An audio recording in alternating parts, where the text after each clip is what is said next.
According to The Guardian from 2016, vinyl has reached a 25-year high in sales. Here at Leeds Record Festival, we questioned why people think records have suddenly increased in popularity. I think it's like the authenticity of it, the picture sleeve, the inners. Perhaps it's the records they've heard on their parents' record collections when they were younger. And I also think there's something pleasurable about having an artifact in your hand. As good as technology is, and streaming and Spotify and whatever, there's something nice about having a record. We had one in Doncaster on sale, Led Zeppelin, £1,000 they had on the vinyl. People like the original, in the original packaging, that's what they're buying. And the students like the artwork, that's what they're buying too. Everybody was throwing it away at one time, but now they're all buying it again. Yeah, so it's all very interesting, really. Anybody want a jam donut? We've had enough. In April of 2016, a poll created by the ICM exposed that almost 50% of people who bought a vinyl album the previous month had yet to listen to it, as well as 41% have a turntable that they have never used, while 7% of those who purchase vinyl don't own a record player. There was no record shop in the town, and I saw that there was a gap in the market. I'd worked in record shops before and really enjoyed it, and so I decided it was time to do something, and I opened a record shop, and that's why, really. I guess, you know, the average demographic of my customer is male, sort of 40 plus. A lot of sort of middle-aged people are kind of recapturing their youth by buying back records that they once owned, but for whatever reason they sold or they lost. But that said, I also have quite a lot of young people coming in who are discovering vinyl for the first time. The internet is obviously you know, a force to be reckoned with, and it has obviously a major impact because a lot of people do all their shopping online, and that includes you know, vinyl and CD releases. So it does have an impact, and we're always mindful of you know, the prices that things get listed on Amazon. More than ever, music listeners are turning to streaming services: Spotify, SoundCloud, Bandcamp, Tidal, and Apple Music. Last year, the BPI, known as the British Recorded Music Industry, claimed that approximately 45 billion audio streams came from 2016. It's estimated that if a format such as YouTube were to be included, these statistics would actually double.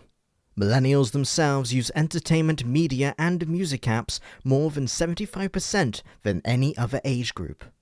I think there's a lot of bad rep around the whole streaming thing, and obviously you're getting your music for free, and it can be sometimes not great for the artist because, you know, it depends on what cut of the royalties and stuff you get. But I don't know, it's only kind of similar to what people in last century did. They tape recorded the radio, and that's how they got their music. They didn't always pay for it, and I think although artists should definitely be respected for what they produce, and they should have the value and see the value. I think what's ever so slightly more important is just the fact that people are listening to it and getting into it, and it's better than them not doing it at all. Yeah, exactly. The Spotify revolution's been really good because it's sort of capitalised on the streaming thing, and you don't have to pay a lot for it, and sometimes you don't even have to pay anything for it. But the artist still gets a little bit of money. Even for people who don't pay for Spotify, they just get the advertising. An overall of 47.3 million CDs were purchased in 2016, a drop of 11.7% since the previous year, while downloads nosedived by 29.6%, with only 18.1 million albums being bought online. 4 years ago, when the download market was at its peak, that digit was 32.6 million. It's really interesting, the music industry, in terms of the way it's gone. Yeah. When we signed our deal and everything, this was a while back, people were talking about how, like iTunes, because this is when it was just, you buy your music, you put it on your computer, blah, blah, blah, blah.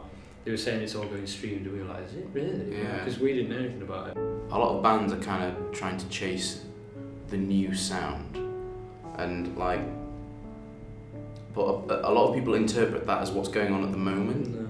Whereas really, if you want to be big and you want to be innovative and you want to be creative, you've got to be thinking, what are people going to be listening to in like next year? Year's time, yeah. And you can never guess that. So the best bet you've got is to just be yourself. Yeah, I mean, sometimes it's just impossible to explain exactly why you love something so much. I think don't take what you're doing too seriously would be one of my things. My advice to anyone is to do something that you're passionate about, and if you're really passionate about music and you're passionate about vinyl as a format, then you can, in theory, translate that into a successful business. So go for it. It's hard to just judge what's good and bad because everyone's good and bad is going to be different. Yeah, and that's one thing that I've found, that when I did music as a subject, I felt it was very like, well, you can't do this. Tell me why it's good, and it's like, well, it's good because I think it's good, or he thinks it's good. You can't. But it can't wasn't good analyse because it. it didn't have this atonal part. Yeah. It didn't have this major. It wasn't inspired by some music that I'm not particularly inspired by myself. Yeah, so I think if the teaching and encouragement of creative subjects is going to be improved, it's got to be done in much more of an experience way. What do you think will be the next big thing? Ultimately, it's up to your generation to decide. Keep listening to find out.